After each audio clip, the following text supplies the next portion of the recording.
Selamat pagi, salam sejahtera bagi kita semuanya. Om Swastiastu, Namo Buddhaya, dan salam kebajikan. Bapak Ibu, bagaimana hari ini? Semangat? Saya melihat sudah luar biasa, sudah mulai paham ya. Jadi dari media kemarin paham, sekarang penataan paham. Terus tadi saya lihat masang irigasi juga sudah cepat sekali, cuma dalam hitungan tidak sampai setengah jam kan selesai. Jadi kalau saya tanya, irigasi tetes mudah atau susah? Sangat mudah. Nah, saya jelaskan sedikit tentang irigasi tetes. Kata modern Bapak Ibu, itu adalah goalnya adalah efektif dan efisien. Orang seringkali berkata modern itu selalu terfikirkan biaya yang besar, betul atau tidak? Yang mahal, yang sulit. Nah, karena Bapak Ibu sudah praktek sekarang, saya minta tolong satu. Goalnya modern itu adalah sesuatu yang membuat efisien. Kenapa membuat efisien? Yang harusnya kalau Bapak Ibu punya nih, seperti misal, punya seandainya sampai 1000 polybag. Kalau nyiram pakai manual lama atau tidak? Lama sekali. Terus yang kedua, karena nyiram ini terus menerus, ada kejenuhan tidak? Pasti jenuh. Nah, terus kalau sudah jenuh biasanya tidak rata. Betul atau tidak? Nah, supaya ini kan sudah monoton, pekerjaan yang pasti, yang sudah tidak mungkin bergeser. Nah, karena itu kita pasanglah dengan drip irigasi. Nah, yang dimaksud modern yang mahal itu di sini. Drip irigasinya murah, Pak. Setelah ada drip irigasinya, di sini ini ada pompa kan harusnya, betul kan? Pompa ini di sini ada sensor, ada switch, ada macam-macam di sini. Nah, yang membuat mahal cuman mesinnya ini. Tapi kalau menurut saya, selama ini dekat dengan kita masih bisa controlling setiap hari Bapak Ibu, tidak perlu beli yang mahal. Setuju? Ini masih bisa kita kerjakan. Otomatis itu cuma nyalakan matikan saja kok. Seandainya nanti yang di modern ini ada tandon. Kalau sensornya lengkap nih, sensor pH, sensor kesuburan, sensor hama dan sebagainya, seandainya dilengkapi, berarti di sini ada banyak pompa yang masuk ke dalam tandon.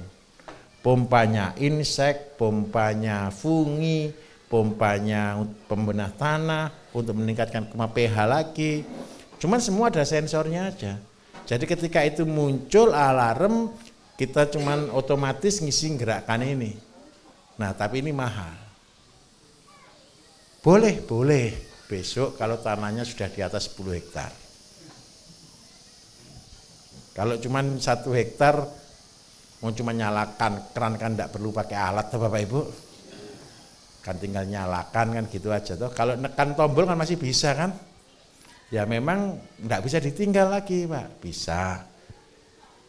Seandainya tidak bisa ditinggalkan, sebenarnya semua sensor kalau pakai sensor ini kan semua sudah pakai handphone yang kita sebut dengan smart farming.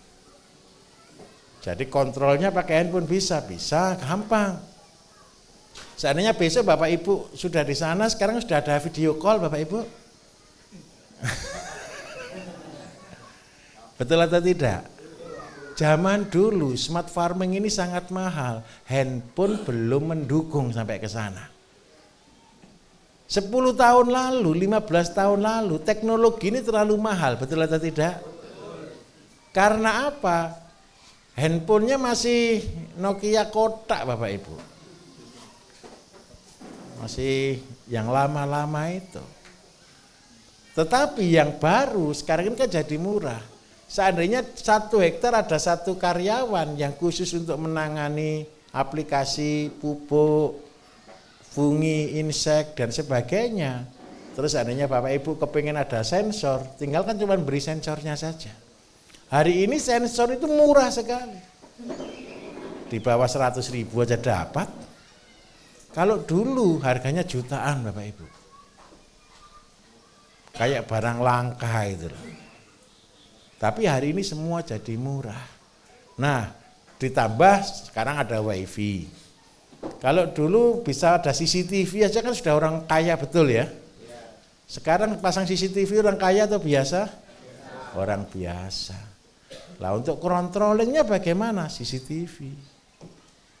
Yang saya lakukan, biarpun saya di sini saya kontrol semua kebun saya ada CCTV karena ada WiFi. Terus yang kedua, Bapak Ibu kan seandainya besok sudah levelnya sudah naik nih, kan harus sudah pakai modern. Kan ada karyawan. Jadi progres kan bisa difoto, bisa di video, betul? Nah, kita bisa tinggal aplikasi. Memang kita masih agak repot. Lapor ini begini. Kita tunjuk, oh ini tambah ini, tambah ini, tambah ini. Yang memang yang masukkan manusia. Kenapa kok begitu? Daripada beli yang 100 juta ke atas sampai 1 miliar, lebih baik bayar satu orang saja. Sekalian jadi satpam. Oke? Nah, jadi kita itulah yang saya sebut dengan modern dengan kearifan lokal. Apa yang penting kita harus pakai? Yang penting Bapak Ibu tetap harus punya tandon yang sebagai tempat untuk memberikan pupuk dan sebagainya.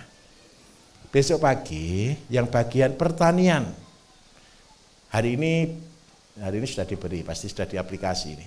Besok pagi ya, Bapak Ibu tahu enggak tandon yang untuk nyiram semua ini tanamannya Bapak Ibu tadi? Belum naik ke atas ya?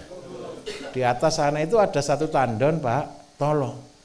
Besok yang bagian pertanian pagi matikan dulu stop kran, isi dengan pupuk. Yang di ini tengah-tengah jadi persimpangan ini. Oren itu ya. Tinggal isi aja di situ 5 liter. 5 liter itu untuk seluruh areal ini. Jadi saya minta tolong besok kan praktis kan, daripada ngocor 1000 polybag. Lebih baik masukkan aja di situ 5 liter, ditutup air masuknya, outputnya ditutup, inputnya ditutup, kan sudah jalan nih. Nanti habis baru dibuka outputnya, sudah selesai. Harusnya dikerjakan berjam-jam, cuma dikerjakan 5 menit. Itulah efektif dan efisien. Gimana?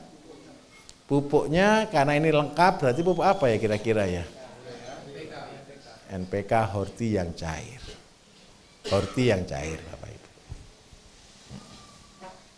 Oke, bisa dipahami di sini. Jadi kalau kita bilang modernisasi cuma dengan drip dulu mudah atau susah? Mudah.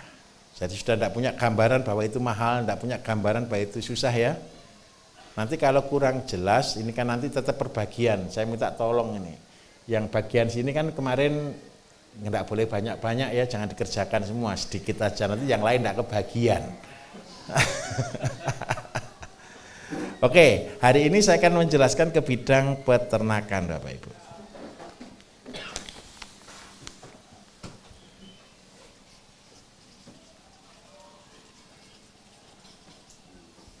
Peternakan Bapak Ibu, ada beberapa hal yang wajib di dalam peternakan. Nomor 1 adalah pakan. Nomor 2 adalah bibit ini. Nomor 3 adalah penyakit. Penyakit ini sebenarnya di dalam manajemen ya. 3 ini sama seperti pertanian. Ini adalah 3 pilar utama. Kalau pakannya tetap harus memenuhi syarat karbohidrat, lemak, vitamin, mineral, karbohidrat, lemak, vitamin, mineral, dan protein. Ini rumus. Ini tidak bisa dilanggar. Jadi semua unsur ini harus dipenuhi. Minimal 5 ini ditambah dengan itu ya, ditambah dengan vitamin ya. Oh sudah, vitamin oke sudah. Karbohidrat, lemak, vitamin, mineral, dan protein. Itu sudah 5 ini adalah kebutuhan. Bukan hanya binatang. Manusia sama. Nah di pelatihan ini Bapak Ibu, kemarin Bapak Ibu kan buat masih asal, betul kan? Seadanya kan?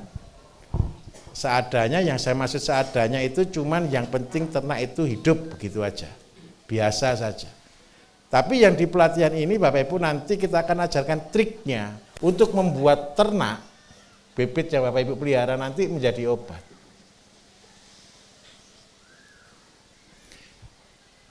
Yang menjadi obat. Selama ini Bapak Ibu berpikir makan ayam itu makan ayam atau makan obat? Ayam. Oh, ya. Makan bebek itu cuma makan bebek kan begitu aja kan? Makan telur cuma makan telur aja kan?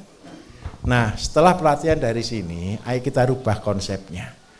Bibit yang Bapak Ibu pelihara, bibit ternak yang Bapak Ibu pelihara, dibesarkan, itu akan berubah menjadi obat. Obat apa? Mau jadi obat apa? Karena lawan kita hari ini Bapak Ibu penyakit degeneratif. Itu terbanyak Bapak Ibu, nyerangnya itu organ liver, ginjal, jantung, pankreas, paru, lambung. Ini adalah organ-organ utama dalam tubuh kita. Kalau organ-organ ini terganggu, pasti di belakang hari masalah. Sorry, jantung. Jantung sudah ya? Oh sudah, oke. Lupa tadi jantungnya sudah, oke. Ini adalah organ utama tuh 2, 3, 4, 5, 6, oke. Nah, sekarang bagaimana caranya kita membuat ternak kita menjadi obat? Ibu-ibu pernah masak ayam? Atau bapak-bapak pernah goreng ikan? Goreng ikan dikasih bumbu tidak? Kenapa kok dikasih bumbu? Supaya enak. Seandainya ayam itu dibumbuinya waktu mati atau hidup sih kira-kira? Setelah dipotong kan? Berarti bumbunya di mana? Supaya bumbu itu ada di dalam, bagaimana caranya? Harus diberikan setiap. Sudah, itu konsepnya. Jadi, kalau saya mau buat ternak supaya dia jadi obat, berarti ternak kita makannya apa? Waktu masih hidup atau masih mati? Hidup. Nah, kenapa Bapak Ibu kita ajarin buat herbal? Kalau buat herbal, kemarin tim buat herbal ada ampasnya tidak? Diapakan ampasnya? Mulai besok, yang tim hari ini, besok ampasnya herbal itu dicampur, dijadikan pakan.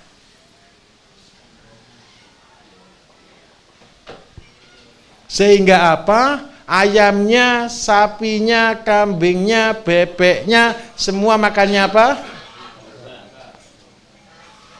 Nanti, kemarin sudah didemonstrasikan belum pecah telur yang pakai obat? Sudah? Berbeda atau tidak? Telur ayam ini Bapak Ibu akan menjadi booming. Karena Bapak Ibu bukan jual telur loh ya, jual obat. Tapi saya minta tolong, walaupun ini obat, harganya jangan terlalu dimarkup. Karena kita ibadah. Siapa yang paling butuh telur? Karena telur itu ada albumin, ada protein di dalamnya. Berarti orang-orang yang sakit liver, orang-orang yang sakit paru. Seandainya nih Pak, saya ada orang sakit jantung, jangan dikasih ayam, jangan dikasih bebek, tambah cepat selamat jalan. Betul enggak? Makanannya berarti pakai puyuh. Puyuh, baca baik-baik. Sekarang gini ya, semua literatur itu sudah ada di internet semua Bapak Ibu, tidak ada kebohongan sekarang. Kalau zaman dulu orang gampang dibohongi, betul tidak? Karena apa? Zaman dulu mau mencari ilmu itu, ini perbedaan zaman dulu dengan zaman sekarang. Kalau zaman dulu cari ilmu perlu beli buku tidak? Cari bukunya aja susah atau tidak? Hari ini Tinggal ketik saja, muncul tidak? Semua sedunia muncul. Tapi saya pesan, kalau boleh, kalau yang dibaca itu jurnal. Jangan katanya orang ya. Kalau katanya orang kan terserah yang ngomong. Tapi kalau jurnal kan didasarkan dengan penelitian. Ya sekarang ini canggih kok Bapak Ibu, biarpun jurnalnya bahasa Inggris, tinggal diketik sudah jadi bahasa Indonesia kok. Betul atau tidak? Nah, inilah dunia kita yang baru. Ilmu tidak terbatas. Saya tidak akan mengajari kandungan. Silakan cek di handphonenya masing-masing. Tapi yang saya ajarkan konsepnya. Terus yang kedua, Pak, saya ini sering sekali sakit nih, kayak di pankreas, kemudian di lambung, sehingga pencernaan badan saya kurang sehat. Nah, kita harus perlu makanan-makanan yang sehat. Ya, lambung, seperti misal nanti kalau Bapak membuat rebusan, daun sukun, kunir putih, temulawak, gula aren yang untuk lambung, ampasnya jangan dibuang, digiling, dihancurkan untuk pakan. Ada masalah juga nanti. Percayalah Bapak Ibu, besok ternaknya itu tidak mau makan. Karena kok saya diperkosa ini, hidup saya kok disuruh makan jamu saja. Karena itu ke depan pun, minta maaf, ini agak gak berperi kehewanan. Saya harus katakan jujur. Ternak itu akan kita paksa untuk makan, sampai dia akhirnya terbiasa makan. Saya minta maaf, orang Indonesia ini semua ya, makannya setiap hari apa? Nasi. Pernah enggak setiap hari enggak makan nasi, cuma makan roti? Tetap cari nasi enggak? Kalau orang bule, enggak usah makan nasi, cuma makan roti 2 potong, 3 potong. Dia bisa kenyang enggak? Orang Indonesia makan 1 plastik, kenyang atau tidak? Sebentar, ini sepele, ini sepele. Ini ada orang timur ya, ada orang timur, ada orang Ambon atau orang mana timur? Timur ya, makan papeda tidak? Oh jagung, oke jagung ya. Kalau jagung masih sama lah dengan nasi gitu ya. Tapi papeda, pernah tahu papeda? Lem itu ya. Kanji. Kanji itu Bapak Ibu 1 panci, itu paling cuma 5 sendok, 6 sendok. Betul kan? Jadinya papeda. Tapi bagi orang sana, makan 1 piring itu kan cuma makan 1 sendok. Paham maksud saya? 1 sendok tepung dicampur dengan air 1 piring kan jadinya papeda. Dia bisa kenyang enggak? Bisa. Coba orang Jawa suruh makan papeda.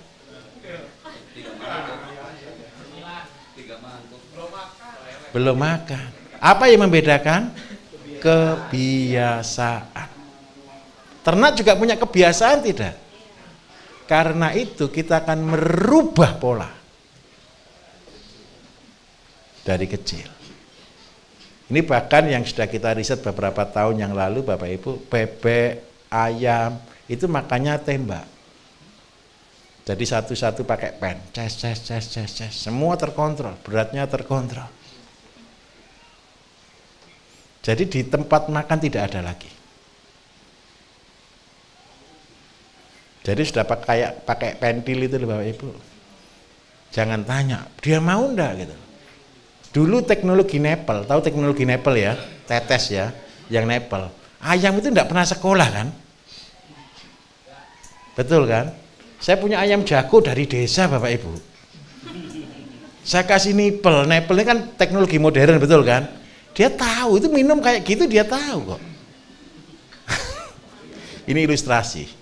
Saya buat kandang ini saya berguru dengan Pak Bambang. Saya kasih jembatan kan, itu jembatan bisa naik turun Bapak Ibu, karena depannya itu pelampung. Ketika semua bebek saya taruh di air, tidak ada yang ngajari kok, dia naik sendiri Bapak Ibu. Dan tahu jalannya. Artinya apa? Ternak pun punya institusi. Saya salah terus ngomong kata-kata ini. Intuisi, ini punya insting dia ke situ. Dia tahu jalannya, dia tahu caranya. Makanan juga sama. Alangkah baiknya besok Bapak Ibu tidak harus semua harus bisa. Saya ulangi. Ya, saya minta maaf ya Bapak Ibu sekolah di tempat yang salah mungkin ya. Ini kan banyak yang baru sudah level agak tinggi gitu, minta maaf ya. Kalau yang biasanya saya ngajar yang 2 hari kan yang paling primitif. Goal saya yang paling primitif itu hidup, gitu aja sudah. Makanya saya tidak ngajari macam-macam, saya cuma ngajari cuman liruta, limbah rumah tangga, kan cuma itu aja kan. Itu dasar, basic. Tetapi kalau Bapak Ibu sekarang main ke modern, ternaknya juga bukan makan konsentrat. Makannya jamu. Tapi tetap mengandung karbohidrat, lemak, vitamin, mineral, dan protein. Sebenarnya kalau ini digabung juga namanya konsentrat. Paham maksud saya ya? Kita kan sudah terlalu dicuci gitu loh. Jadi namanya konsentrat itu buatan pabrik gitu ya. Ini ada pabriknya. Konsentrat aja dibagi 2. Konsentrat ada konsentrat asli, ada yang sudah pakan jadi. Nah, tapi orang-orang umum kan taunya konsentrat, nah gitu sudah. Sebenarnya bukan itu Bapak Ibu. Konsentrat itu adalah pakan yang sudah siap saji, pakan jadi, complete feed lah. Kalau complete feed ke sapi, ke kambing nyebutnya complete feed. Nah, tujuan kita di sini Bapak Ibu adalah ternak ini betul-betul menjadi obat.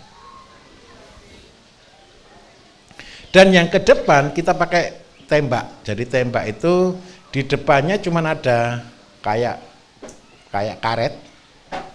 Ayam itu akan menggigitnya cuma dari situ dan jam tertentu nyalanya. Gimana Bu? Ngedot. Jangan tanya lagi, bisa enggak kira-kira ya? Percayalah. Ini kalau pabrik pakan tahu Pak ya. Kenapa tempat pakan warnanya kuning? Bukan. Ayam itu bukan buta warna. Ayam itu senang dengan warna kuning dan warna merah. Karena begitu ada temennya berluka, ada luka kena darah merah, dipikir itu minuman. Malah dikejar terus enggak kira-kira? Itu ayam. Karena itu hasil riset Bapak Ibu. Kenapa semua tempat makan kok enggak ada yang warna hijau gitu loh? Itu hasil riset semua. Tempat minum kok selalu kuning gitu. Selalu merah gitu. Kenapa kok begitu? Itu hasil riset. Merah itu dipikir dia minum, sudah. Nah, karena itu Bapak Ibu kita harus merubah. Kita ikut mereka. Berarti kalau kita seandainya buat kayak seperti misal dot seperti itu misal ya, anggap aja gampang dot gitu ya. Warnanya harus apa Bapak Ibu? Karetnya. Ya, terserahlah. Nah, kalau dia diminum, dia pasti merah. Kalau dia dipatuk, dimakan pasti. Jangan takut, Agustus insya Allah saya akan launchingkan videonya. Saya sedang riset untuk membuat alat pakannya ini. Jadi kandang saya Bapak Ibu yang saya bangun begini. Saya kemarin dikatakan tidak berperi kehewanan.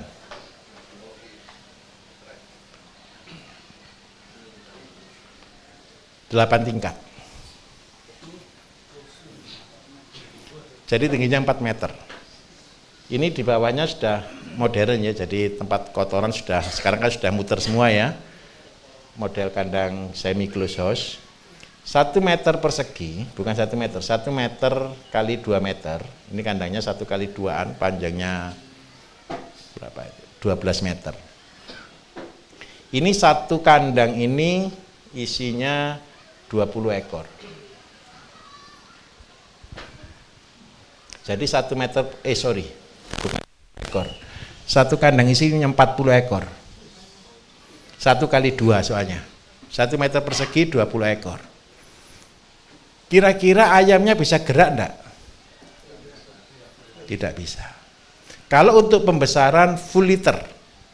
Liter dari kotoran sapi, kotoran kambing ditambah sekam. Jadi 1 kali 2 isinya 40, kalau tingkat 4 berarti isi berapa Bapak Ibu? 160. Dengan konsep ini gambar saya, kandang saya itu begini modelnya. Ini 12 meter Bapak Ibu. Ini jalannya ini 1,2 sama kayunya, ini kan kayu kan tidak mungkin di dalam, kayu kan di luar gini ya. Jadi motong tempat 1,2. Ini jalannya 3 meter, ini 1,2. Ini 1,2 juga, ini 3 meter 1,2. Nah, 1, 2, 3, 4. 4 kali 12 sama dengan 48. Satu kandangnya isi 160 kali 2, 320. Berarti ketemu berapa ribu Bapak Ibu? Tolong dibantu ngitung, biasa tidak disalahkan, ngitungnya salah terus gitu ya. 48 dikalikan 320 berapa? 15.300. 360 ya sudah, biar bener gini, biar tidak dikatakan salah nanti. Nah, induk itu di sini bawah. Jadi ini 3 meter, 3 meter ini induk semua. Yang anak pembesaran itu di sini semua. Kita planning Bapak Ibu, indukan kita buat ayam chopper dengan indukan total nanti sekitar 500 dengan target produksi per bulan 5.000 ekor. Luas kandangnya hanya 12 kali 12. Besar atau kecil? 12 kali 12. Siap-siap ke modern. Kalau saya begini, hari ini kita dikatakan pertanian organik itu adalah primitif atau tradisional, betul? Lah, mumpung ada nama fasenya 4.0, fase di fase kuantum. Sekarang kita waktunya melompat. Ayo kita salib yang kimia. Ayo kita salib yang konvensional dengan cara organik. Apa kelebihan kita dengan konsep ini? Yang pertama, saya nanti pesankan, seandainya saya minta tolong ya, saya ini kan kekurangan karyawan Bapak Ibu. Saya minta tolong Bapak Ibu supaya bisa makan dagingnya dibantu motong ayam, boleh enggak kira-kira? Nanti relawan gitu ya.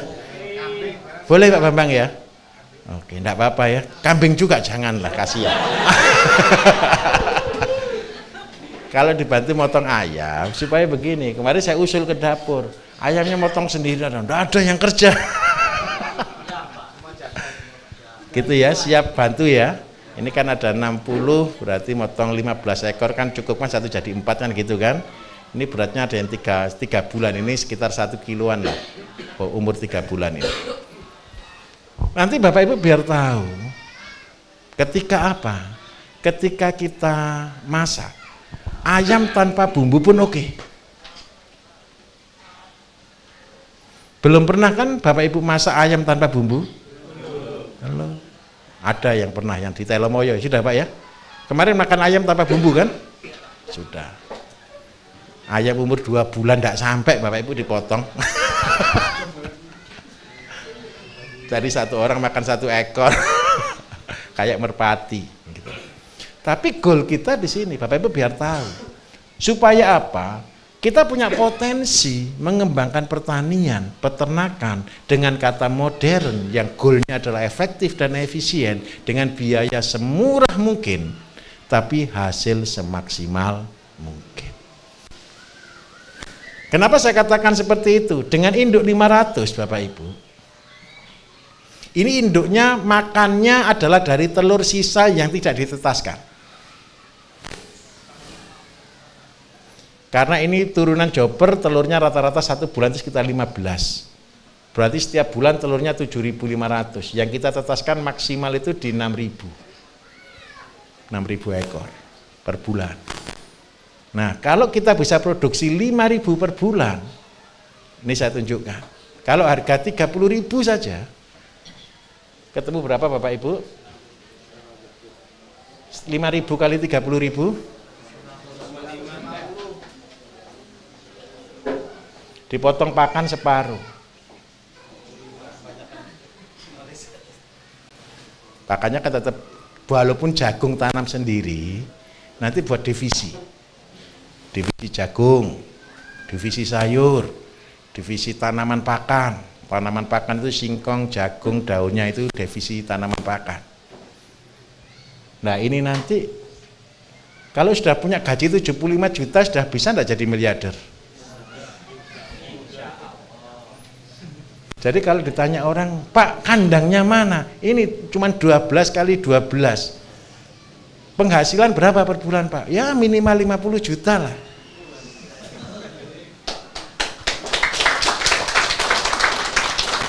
Bapak Ibu tahu enggak kalau boiler ngejar penghasilan 50 juta kandangnya seberapa? Untung per ekor 1.000, 2.000 itu pun belum tentu. Buat kandangnya enggak cukup 200-300 juta. Tenang Bapak Ibu, saya ini orang pelit. Kandang saya ini, semua ini dari bahan bekas Bapak Ibu, kerangkanya. Jadi kandang lengkap dengan ini saya borongkan semuanya kemarin itu total di angka 100 juta. Untuk kapasitas 5.000 per bulan. Kita ngitungnya bukan 5.000 populasi kandang per bulan. Tapi kalau sudah cara seperti ini, tulisannya besar sekali di sini Bapak Ibu. Penyakit dilarang masuknya besar. Ya satu kandang aja Pak, cuma satu kandang aja kecil. 12 kali 12 itu tidak besar Pak, seperti rumah inilah. Tapi saya minta tolong, jangan tergesa-gesa ya. Mulai dari step by step. Terus buktikan. Jadi mulai 10 ekor dari limbah rumah tangga. Setelah punya anak, tanam jagung, wajib. Jangan tidak tanam jagung. Jagungnya anggap aja beli. Kalau ada kelebihan masukkan di kas, supaya bisa nyewa tanah lagi. Tujuannya apa? Pakan ini betul-betul zero cost. Walaupun kita sudah anggarnya berapa persen? 50%. Nah, ketika dilakukan setahap demi setahap Bapak Ibu, untuk membuat populasi sekian, hanya waktu 1 sampai 2 tahun maksimal. Tapi harus kuat ya basicnya ya, buat pakan.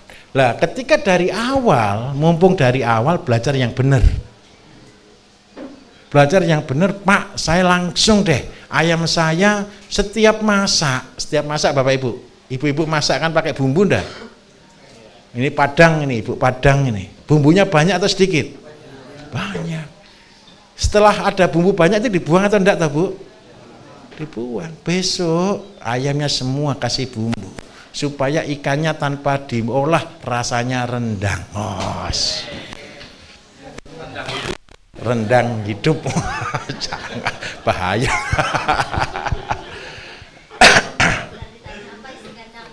Nah, terus yang kedua, telurnya jadi obat.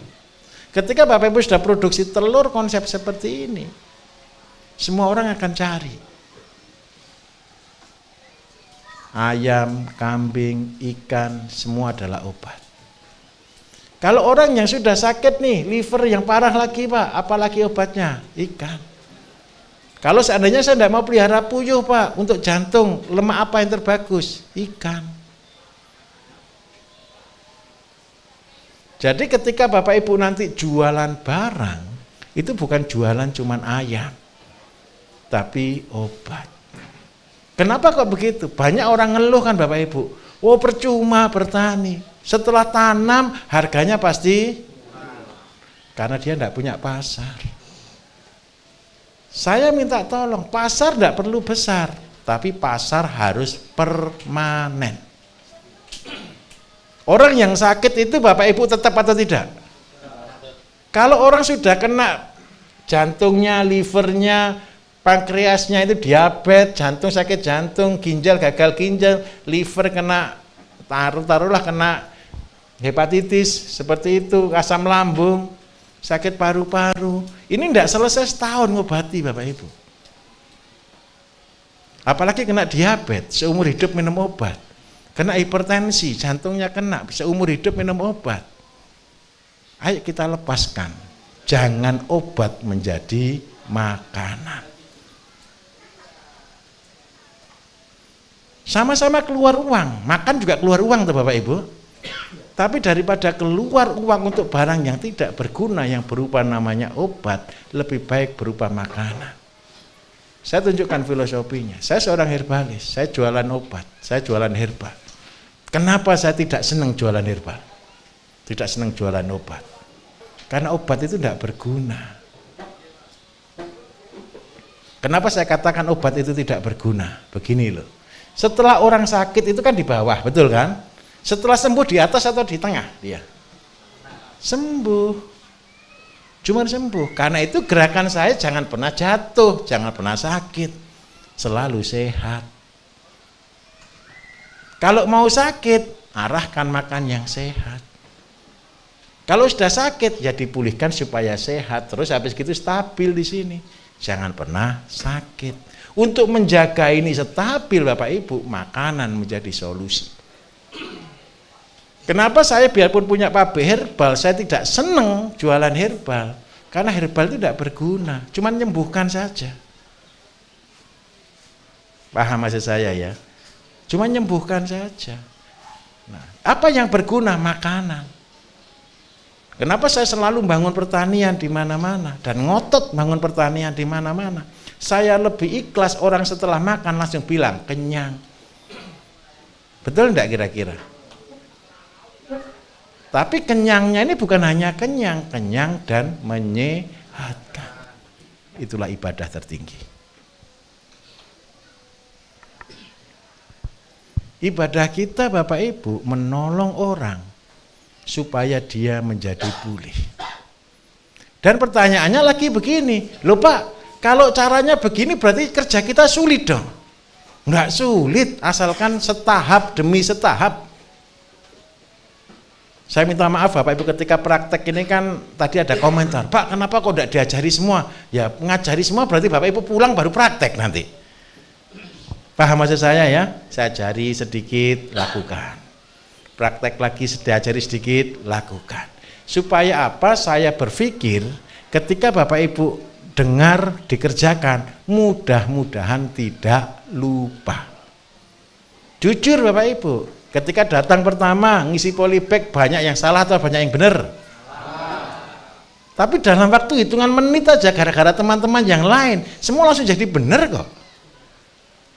Pernah enggak membayangkan buat media itu seperti itu? Belum pernah. Nah, dengan cara ini kita akan belajar setahap demi setahap.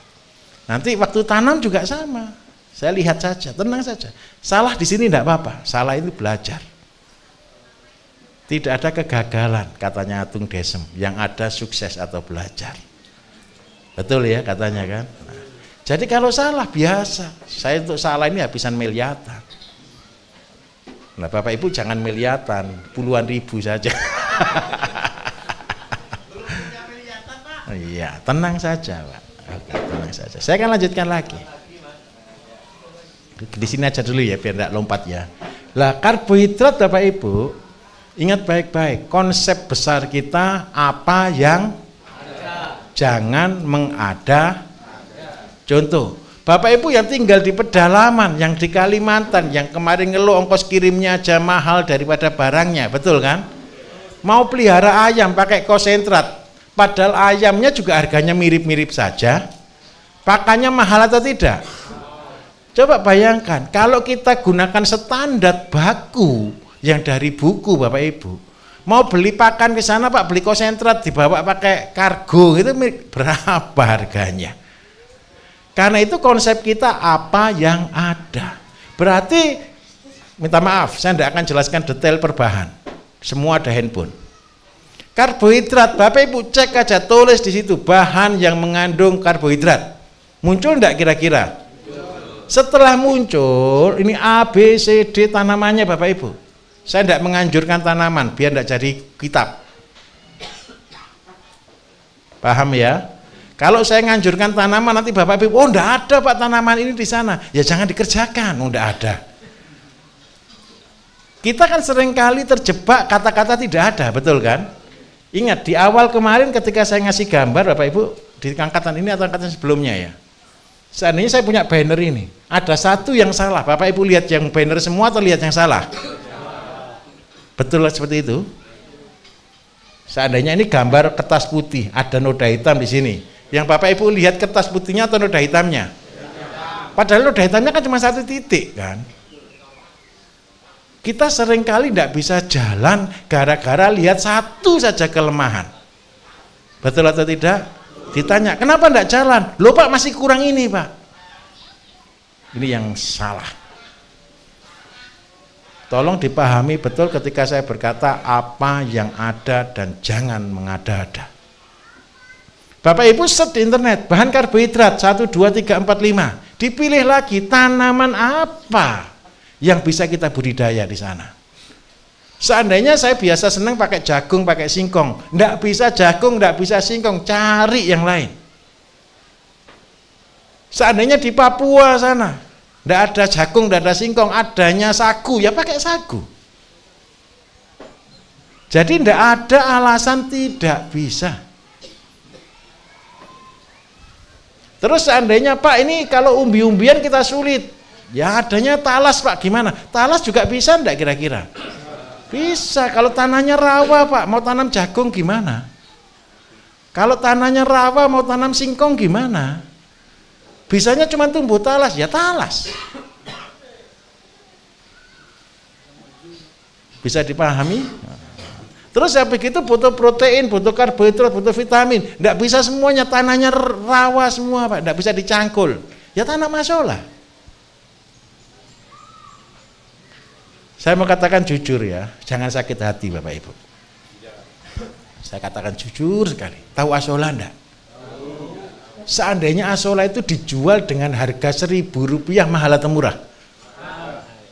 Rp1.000 itu mahal atau murah? Coba search di internet berapa harga asola.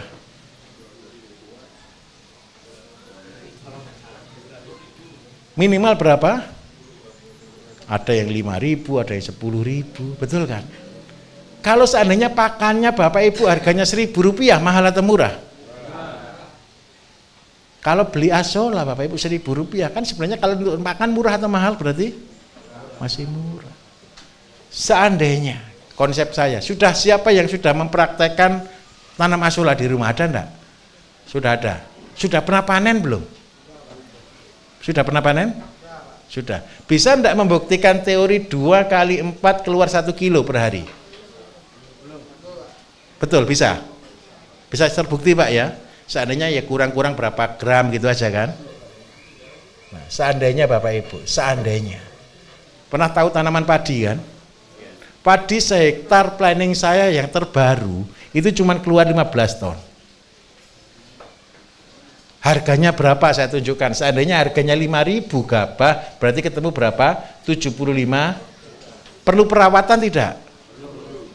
Ini sudah pakai sistem modern. Cina dengan produksinya dengan full modernnya, dengan pupuk kimia yang luar biasa, produksinya bisa 30 ton. Tapi kali harga 5.000 juga seandainya, berarti 150. Ini biaya atau keuntungan? Ini kan biaya dan keuntungan kan? Seandainya biaya anggap aja dipotong 2 lah, tinggal 75 juta profit. Kalau di Indonesia ini dipotong 4 berarti tinggal anggap aja 50 juta profit. Seandainya tanah kita rawa, tapi tolong ya, tidak ada ikannya. Kalau pelihara asola terus dikasih ikan ya selamat jalan. Seandainya punya tanah 1 hektar, semua ditanami asola. Berarti ada 10.000. Rumusnya itu adalah 8 meter 1 kilo per hari. Berarti 10.000 dibagi 8, ketemu anggap aja 1.250, betul ya? Anggap aja jadi 1.000 aja. 1 ton aja per hari, betul ya? Bisa kan ngitung ya? 1 ton per hari kali harga 1.000. Berarti berapa 1 hari? Kalau 120 hari berarti berapa? Ini modalnya apa Bapak Ibu? Tanah 1 hektar, betul ya. Tanam padi pakai tanah 1 hektar juga enggak? Pakai traktor, pakai pupuk, pakai tanam, pakai semuanya. Kalau ini 120 juta, modalnya 20 juta cukup enggak untuk gaji orangnya? Sudah lebih. Enak mana? Tanam asola atau tanam padi? Jangan makan asola tapi ya. Loh, asola boleh, tapi kembali ke konsep organik, teratur dan seimbang. Tanam asola, sebelahnya tanam ikan, sebelahnya lagi ada ayamnya, sebelahnya lagi ada bebeknya. Bapak Ibu, angsa ini dikasih asola mau enggak ya? Mau. Sudah dicoba belum? Ada yang nyoba enggak situ? Nanti cobalah kalau jalan-jalan ke atas sambil sedikit taruh di airnya situ, dikejar enggak sama bebeknya? Saya minta maaf. Bahan-bahan yang ada ini Bapak Ibu, saya tidak jelaskan satu-satu. Habis waktu saya cuma menjelaskan hal yang tidak berguna ini. Kenapa saya katakan tidak berguna? Kalau saya jelaskan ada yang salah, malah Bapak Ibu bisa komplain ke saya. Paham maksud saya? Tapi kalau Bapak Ibu lihat di internet lebih benar, betul enggak? Terus yang kedua, seandainya saya jelaskan, saya pasti keluar bahan, betul atau tidak? Kalau saya keluar bahan, Bapak Ibu berpaduan dengan bahan saya enggak kira-kira? Pasti. Tetapi kalau Bapak Ibu saya kasih rambu-rambu, silahkan dipilih sendiri-sendiri bahan yang ada. Contoh, seandainya ini aja saya pakai tepung ikan. Kalau yang tinggal di pedalaman, mau cari tepung ikan di mana? Betul atau tidak? Nanti alasan jalan, kenapa enggak jalan peternakannya? Enggak punya tepung ikan, Pak. Sudah jauh-jauh ke sini nih. Paham maksud saya? Tolong di sini. Apa yang ada menjadi hukum? Setelah tahu bahan-bahannya, ngolahnya apa, Bapak Ibu di sini kan belajar cuma caranya ngolah. Bapak Ibu di sini caranya menyatukan. Menyatukan itu mata rantai ini diikat menjadi satu supaya dia bisa bergerak. Kalau semua sudah ketemu jadi satu, sudah jalan. Karena apa Bapak Ibu, saya tidak pernah membalas di YouTube ya. Ada orang komentar ketika saya membuat teori tentang ayam 3, ayam 10 menjadi 3 tahun jadi miliarder. Makanya limbah rumah tangga. Lah ini limbah dari mana? Gitu. Ya saya tidak pernah balas. Mau anak beda level kita jawab nama perang. Betul enggak? Sekarang Bapak Ibu tahu enggak? Limbah rumah tangga itu tuh ayam berapa? 10. Kecuali Bapak Ibu punya inisiatif jadi pemulung. Induknya bisa lebih banyak lagi. Biayanya lebih murah enggak? Belum tentu. Ada orang bilang, Pak saya bisa dapat limbah di restoran. Saya tunjukkan jeleknya. Namanya limbah dari resto Bapak Ibu. Biaya bersihkan itu mahal. Yang ada di makanan resto itu sendok, tisu, garpu, semua ada di dalamnya.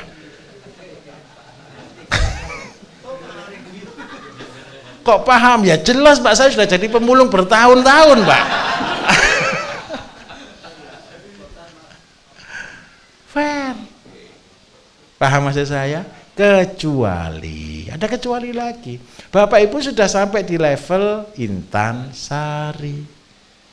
Sudah punya tempat wisata, sudah punya rumah makan. Limbahnya bisa dikontrol enggak kalau rumah makannya sendiri? Pegawai, awas kalau masukkan tisu di situ, betul atau tidak? Tapi kalau dari mall, dari resto besar, semua masuk atau tidak di situ? Masuk. Kita akhirnya kumpulkan satu truk Bapak Ibu. Limbahnya yang plastik itu bisa separuh lebih.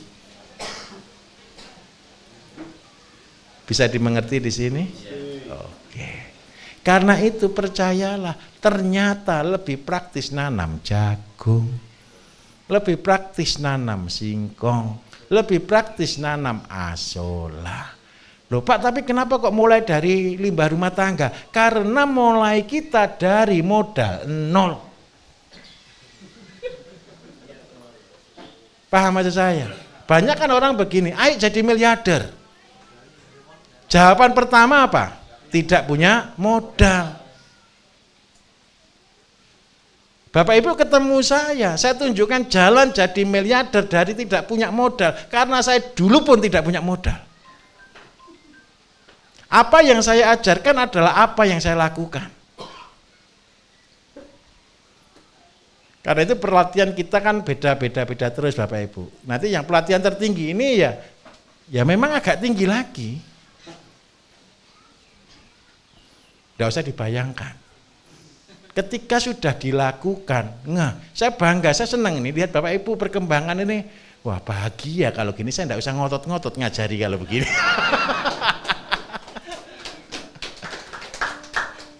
Betul Bapak Ibu. Ini ada yang sudah 3 kali ya Pak ya. 3 kali dari kelas 2 hari 2 hari gitu. Maka saya ini kasihan ini kepengen masuk yang 1 minggu tidak bisa. Makanya biarpun kursi cadangan tidak apa-apa kan Pak ya. Akhirnya sudah masuk aja kasihan. Soalnya kenapa? Ternyata yang di 2 hari itu banyak orang lebih bingung. Mulai dari mana? Yang dibahas tetap limbah rumah tangga saja. Akhirnya ada yang sampai bos besar Bapak Ibu yang dicari limbah juga gitu. Lah, limbahnya siapa? Berarti apa yang harus kita lakukan? Kalau kita mau jadi miliarder dengan modal 0, kan masalahnya kan satu kan, orang itu kan tidak tahu jalan aja kan. Tugas saya hanya menunjukkan jalan kalau mau dari 0 ini lo bisa jadi miliarder dalam 3 tahun. Ini pun banyak diprotes orang lah, kalau sakit ya dikubur tuh Bapak Ibu. Kalau mati ya ditanam. Kembali ke tanah, modal 10 ekor aja kok protes.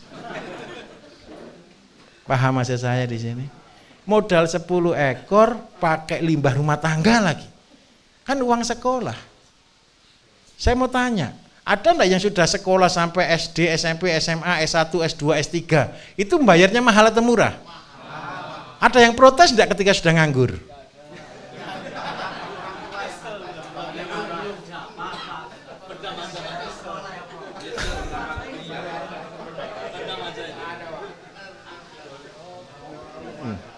Saya terus terang Bapak Ibu, saya sarjana ekonomi. Ijazah saya sebelum saya ambil. Jadi setelah saya wisuda itu cuma menyenangkan orang tua saja wisuda gitu. Ijazahnya belum diambil. Karena ijazahnya belum pernah saya gunakan untuk apa gitu. Saya pikir nanti dipakai ijazah juga untuk apa gitu. Karena memang dari kecil saya dulu pernah putus asa Bapak Ibu. Ketika saya seringkali masalah di pertanian, peternakan, saya itu pernah ngelamar pekerjaan sekali dan ditolak. Gara-gara ijazahnya enggak ada. Saya kasih yang kopian, kan dikasih kopian dulu kan, kalau sudah itu dicek bener atau enggak penulisan itu loh Bapak Ibu. Saya kasihkan itu loh, enggak percaya. Ya sudahlah, berarti saya enggak boleh bekerja. Jadi saya belum pernah bekerja ikut orang. Itu konsepnya. Saya pernah membantu Pak Fadil Muhammad di kementerian jadi staf ahli. Itu pun tidak ditanya ijazah Bapak Ibu. Saya langsung ditunjuk. Gimana Pak? Tidak mustahil kalau jadi presiden nggak ada ijazahnya gitu. Oh. Omongannya orang politik. Bukan begitu. Bukan begitu. Ini yang saya alami. Saya tidak punya ijazah. Dan saya artinya begini. Ketika banyak orang Bapak Ibu sudah terlalu banyak titel dan dia mau cari kerjaan lebih berat bebannya. Apalagi kalau sudah lulusan luar negeri. Jangan salah loh Bapak Ibu. Orang lulusan luar negeri itu banyak juga yang setelah lulus tidak bisa kerja. Iya, beban. Katanya orang, ini katanya sekolah luar negeri kok tidak bisa kerja. Bebannya berat atau tidak? Karena itu, kalau saya mengajari jadilah pengusaha. Kalau jadi pengusaha nanti tanyanya enggak punya modal. Kalau saya jangan berhutang. Mulai dari apa? Mulai dari apa yang ada. Loh Pak, kan kecil, benih pohon itu enggak pernah besar. Tanam kelapa itu Bapak Ibu enggak pohon kelapa besar kita tanam loh ya. Kelapa itu satu biji kita taruh, waktu yang menumbuhkan dia. Jati itu benihnya cuma sebesar jempol tangan loh Bapak Ibu. Kalau sudah 100 tahun itu diangkat orang 100 juga tidak kuat kok. Paham maksud saya di sini? Usaha pun sama. Saya dulu nyebutnya ini dengan istilah namanya teori sumber air. Pernah tahu sumber air? Siapa yang rumahnya di sini sumur gali, ada enggak? Ada ya. Yang pertama kali ketika bangun rumah Bapak Ibu, yang dicari rumah itu apa dulu? Air. Airnya gali enggak? Sumbernya besar atau kecil kalau sumber gali? Ketemu sumber sebesar ini aja sudah bahagia sekali kan?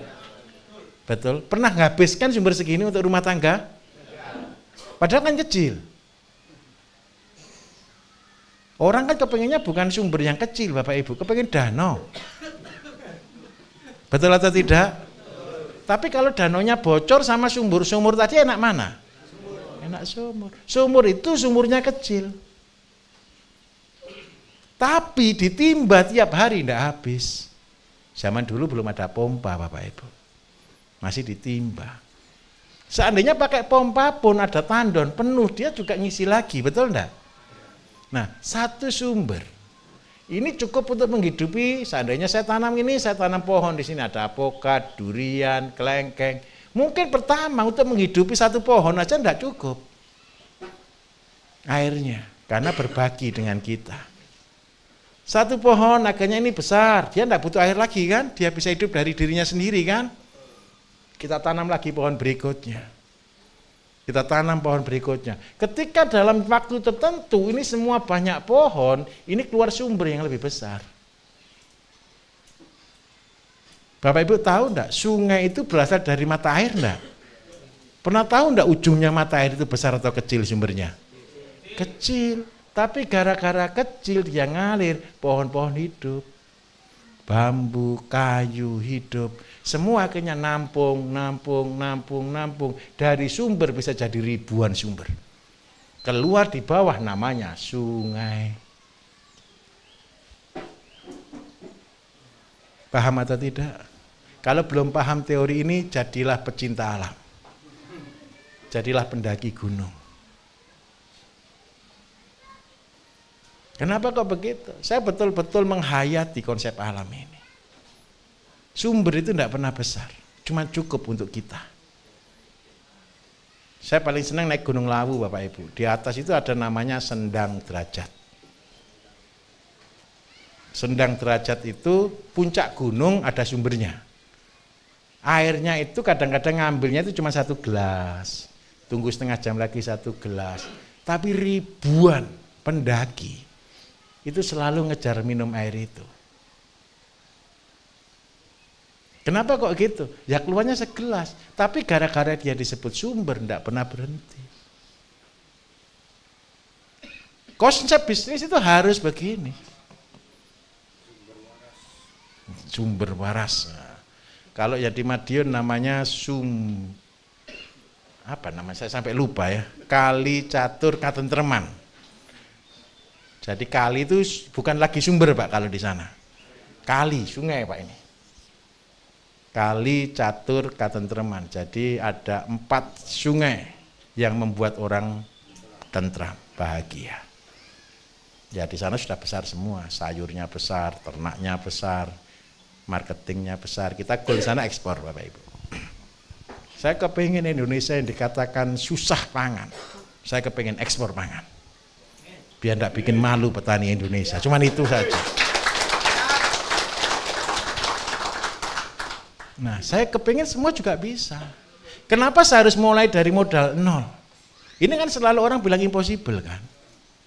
Kerja sekarang kok tidak boleh modal. Karena saya dulu dari nol. Gara-gara saya terlalu sering bangkrut Bapak Ibu. Terlalu sering gagal Bapak Ibu. Akhirnya saya ketemu satu titik. Betapa berharganya uang. Bapak Ibu menghargai uang kan ketika setelah bangkrut kan? Seandainya dulu uang segini nih, waduh ini saya pakai ini gitu kan? Kan seandainya kalau sudah terlewat kan? Betul atau tidak? Nah, nanti mulai aja dari nol. Dari nol itu dari mana? Dari limbah rumah tangga. Kalau enggak kuat beli timba, jadilah pemulung. Pemulung apa? Botol-botol mineral, air mineral Bapak Ibu. Saya dulu mulung botol air mineral dari rumah sakit. Saya beli harganya Rp100 Bapak Ibu. Belum ada galon. Galon itu bagi saya masih terlalu mahal. Waktu itu belum ada galon yang murah ini ya. Yang ada galon masih yang biru ya. Masih mahal. Jadi apa yang saya lakukan? Saya beli botol. Hitungannya apa? 1,5 liter Rp100. Kalau pakai galon besar itu Rp500, itu 20 liter. 1 liter.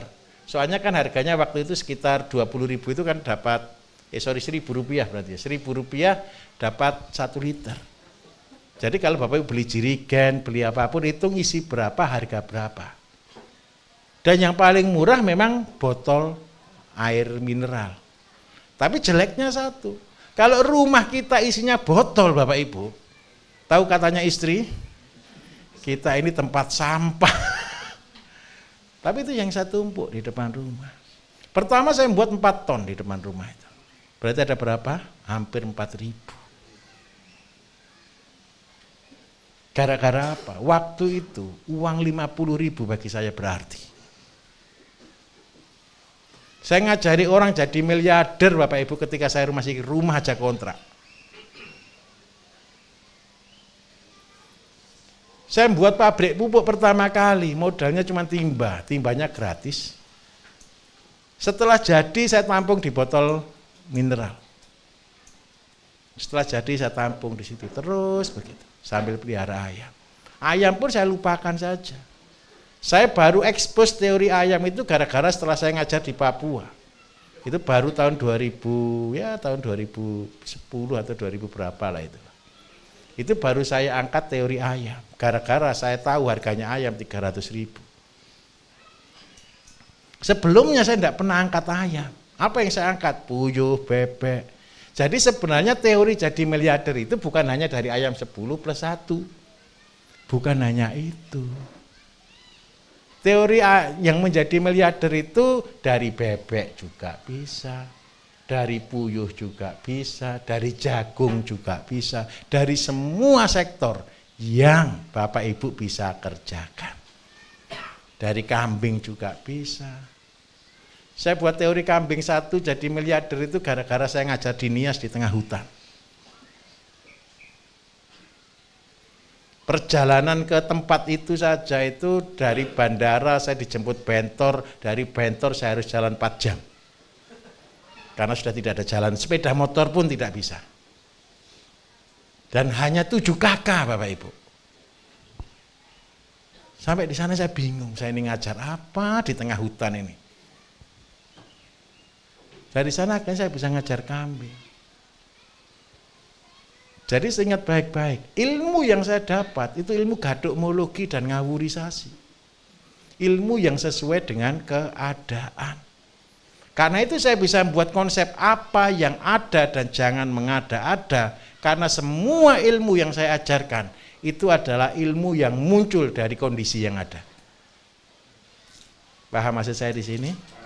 Lah kalau Bapak Ibu sudah belajar sampai di level ini, terus tidak jadi miliarder, terlalu. Saya yakin lah Bapak Ibu ini semua ini orang kaya. Datang ke sini aja sudah bayar. Transportnya aja sudah mahal. Kalau tidak mau kerja, jangan loh ya, harus jalan loh ya, terlalu. Jadi Bapak Ibu peternakan, setelah Bapak Ibu menguasai pakan tadi, Bapak Ibu mulai milih ternak apa yang paling Bapak Ibu sukai. Loh Pak, kan teorinya Bapak di ayam, itu kan teori saya. Kalau Bapak Ibu tidak suka pelihara ayam, jangan pelihara ayam. Paham maksud saya di sini? Kalau tempatnya di situ semua air, ya pelihara ikan.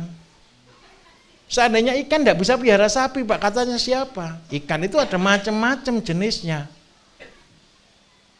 Kalau ikan yang kayak sapi apa? Ikan apa namanya yang saya sebut? Gurami. Gurami tidak perlu dikasih apa-apa, cuma dicarikan rumput aja, anggap aja sapi dalam air. Pak, saya melihat wajah-wajah yang bahagia dan ngeh, saya senang. Ini artinya bukan wajah bingung. Oh iya ya, gitu ya, betul ya. Pertanyaannya, jawabannya gitu semua ya. Alhamdulillah. Oke, saya akan lanjutkan sedikit. Jadi Bapak Ibu, kandang sekarang. Setelah buat pakan, buat kandang. Kandang itu kalau syarat umum nomor 1, wajib aerasi. Apa sirkulasi udara. Ini paling utama. Ini tadi malam ada wabah Bapak Ibu. Air saya mati ceritanya. Jadi ikan ini tadi malam kan saya curiga. Paham ya? Saya ketika pulang itu saya curiga, enggak enak sekali pikiran saya. Ini ada apa ini ikan? Ikan ini penuh dengan minyak gitu loh ceritanya tadi malam itu. Sampai di sini ini saya kurasin tadi karena terlalu banyak minyak. Jadi yang paling penting sirkulasi udara. Kalau air sirkulasi air. Kunci utama kandang ini. Sampai sekarang sudah kandang modern namanya close house. Kenapa kok buat kandang close house? Saya tunjukkan bedanya, saya bedah ini kandang close house. Kenapa orang harus buat kandang close house? Yang pertama, sirkulasi udaranya bagus, betul? Kenapa dia sangat takut dengan penyakit? Bukan. Begini loh, ayamnya setelah panen diambil enggak? Setelah itu datang bibit baru tidak? Bibit barunya ini belum tentu dari penetasan yang sama, dari induk yang sama. Paham maksud saya? Betul Pak ya? Dari bisa blok sana, blok sana, blok sana, apalagi kalau pas kurang bibit. Dari Jakarta ke Banyuwangi bisa Bapak Ibu. Dari Jawa Tengah malah bisa datang, karena trans. Sebelum saya jadi peternak ayam kampung, saya juga peternak ayam boiler. Dulu Bapak Ibu, punya ayam sampai 50.000, 70.000 itu zaman dulu loh ya. Itu tahun 98, 99. Ayam saya sudah 78.000. Buat kandang ukuran 100 meter zaman itu dipikir aneh.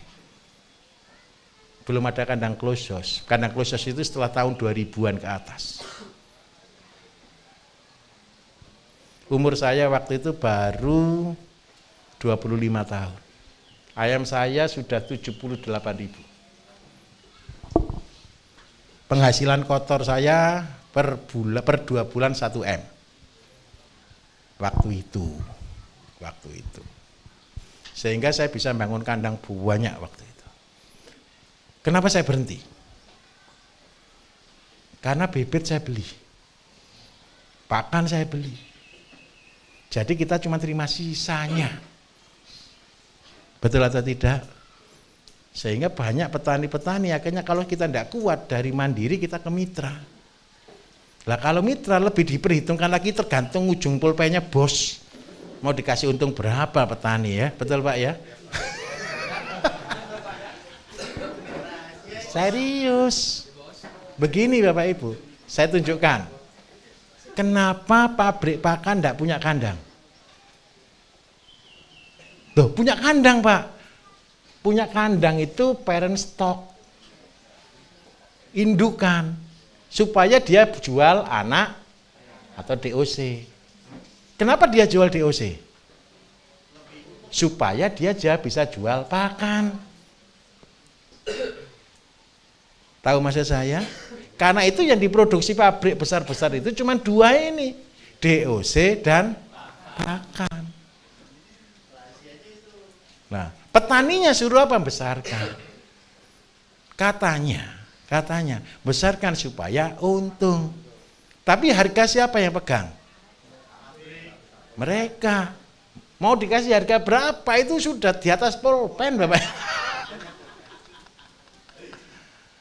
Paham atau tidak? Berarti hidup kita tergantung atau tidak? Pernah hidup tergantung? Coba sekali-sekali ambil kayu terus tergantung, gini capek atau tidak Bapak Ibu? Jangan tergantung. Mandiri. Setelah saya tahu semuanya, setelah ayam saya 78.000, saya stop kandang. Padahal saya bantu membesarkan itu dari Jember, Banyuwangi, situ Bondo, Bondowoso sampai sini ini semua.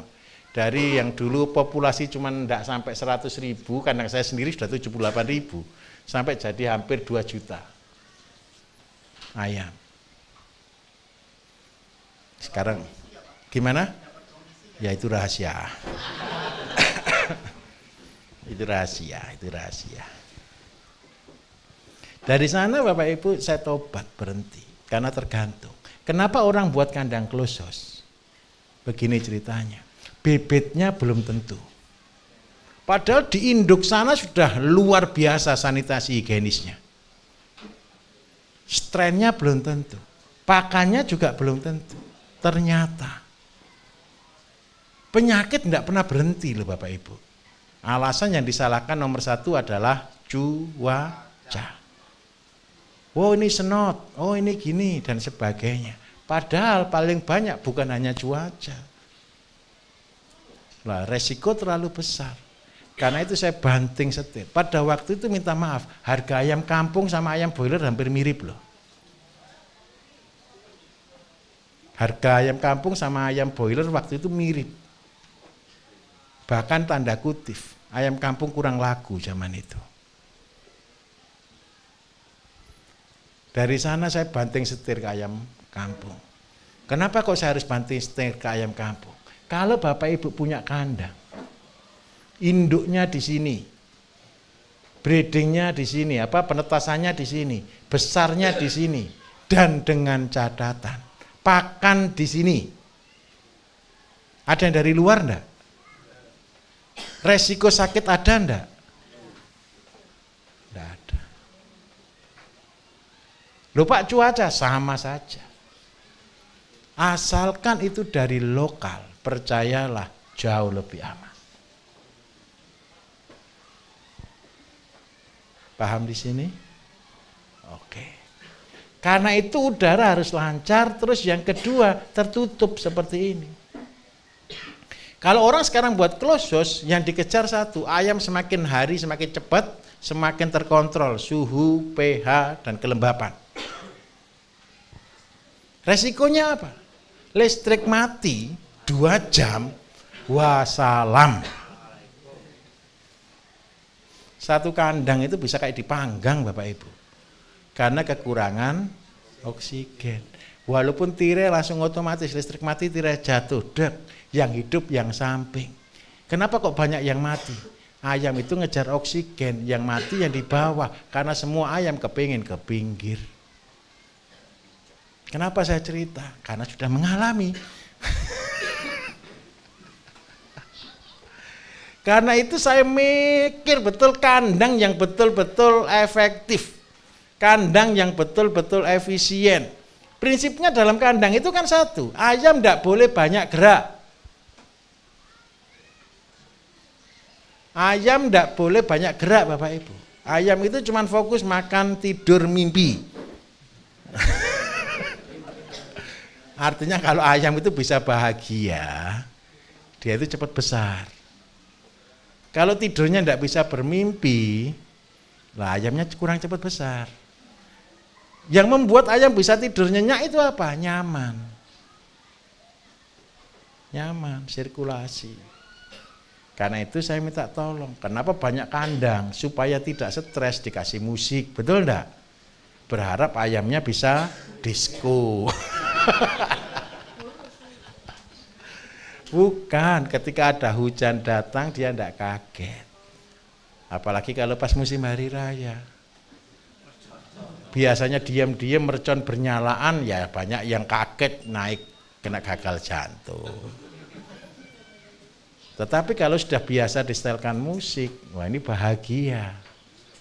Kalau Bapak Ibu ke Jawa Tengah ya, ini Jawa Tengah atau Jawa Timur sebagian, kandang ayam semua itu suaranya saya. Radio saya yang diputer di sana, jadi ayam itu dengarkan cara saya ngobati pasien Bapak Ibu.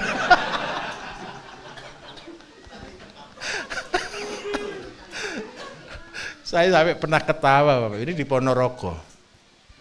Sapi itu loh dikasih sound system. Yang diputer itu suara saya talk show Bapak Ibu. Ada di sini yang dari Jawa Timur atau Jawa Tengah ada?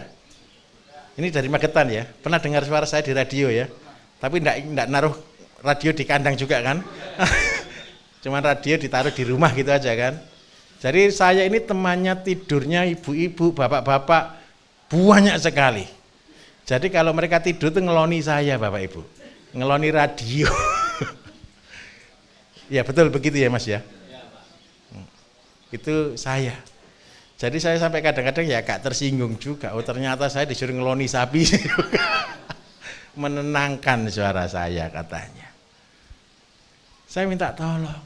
Kandang itu dibuat seperti itu. Dibuat nyaman. Kenapa dikasih musik? Ketika ada bunyi-bunyi mendadak, dia enggak stres.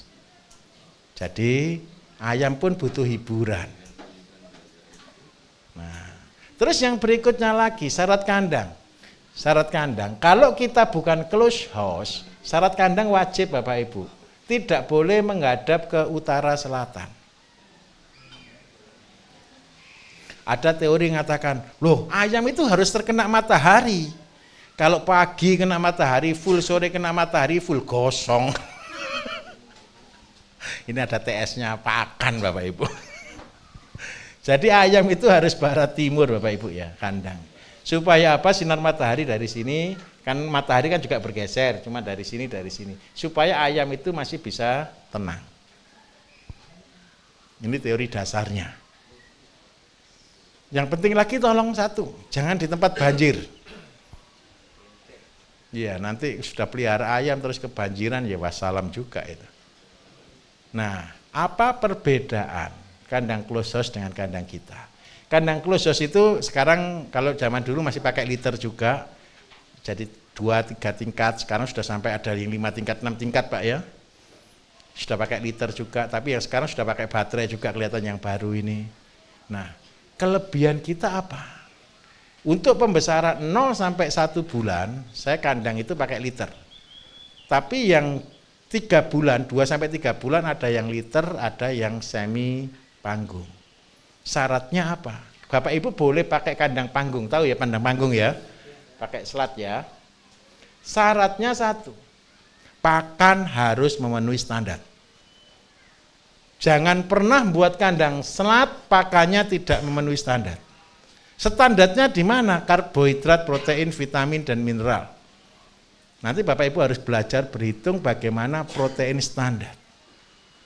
Kalau seandainya Pak, kalau saya tidak bisa buat pakan standar, jangan pernah buat kandang panggung. Harus pakai kandang liter. Kenapa kok harus kandang liter? Kandang liter itu Bapak Ibu, ayam akan membantu memenuhi keperluannya sendiri. Kalau untuk sekolah, 3 tahun ini masa untuk sekolah. Jadi induk 1000 itu masih sekolah Bapak Ibu. Itu masih sekolah. Bapak Ibu harus membuat konsep ketika makanan jatuh di sini, kotoran jatuh di sini, dia akan diurai oleh mikroba dan menghasilkan biasanya unsur makro dan mikro. Itu ada asam amino, ada vitamin di situ. Tapi syaratnya lagi satu, semprot dengan pembenah tanah ya, supaya kondisinya selalu baik. Nah sekarang banyak kandang-kandang close house, supaya tidak ganti media, mulai disemprot dengan probiotik. Sekarang ada jeleknya lagi. Kadang-kadang ada juga kandang tidak ngerti teori alam Bapak Ibu. Disemprotlah dengan H2O2. Nah, banyak juga nih kendalanya ke Bapak Ibu ketika membuat pupuk urea. Ada, Pak, urea saya tidak berkembang, tidak bisa jadi panas. Berarti apa kalau tidak bisa jadi panas? Bakterinya mati. Lah kalau dikasih bakteri lagi tetap mati. Penyebabnya apa? Karena kandangnya sudah gunakan formalin dan H2SO4 biasanya. Jadi supaya irit di liter, irit di alas, mereka gunakan itu. Nah karena itu kenapa saya menuntut untuk Bapak Ibu punya ayam sendiri supaya tidak beli kotoran ayam. Paham di sini? Gampang atau tidak? Bukan berat di jalan Pak, pelan-pelan saja kita ngajarinya. Jam berapa sekarang Bapak Ibu? Oh alhamdulillah, saya minta maaf menyita Bapak Ibu waktu makan siang. Silakan makan siang dulu. Sampai ketemu praktek, nanti sore diskusi. Tolong segera daftar tanaman apa yang Bapak Ibu tanam. Kemarin baru satu kelompok, yang lain juga tolong masukkanlah. Biar kita segera menyarikan benihnya. Ya. Oke Bapak Ibu, terima kasih. Sambil makan silakan berdiskusi. Wassalamualaikum warahmatullahi wabarakatuh.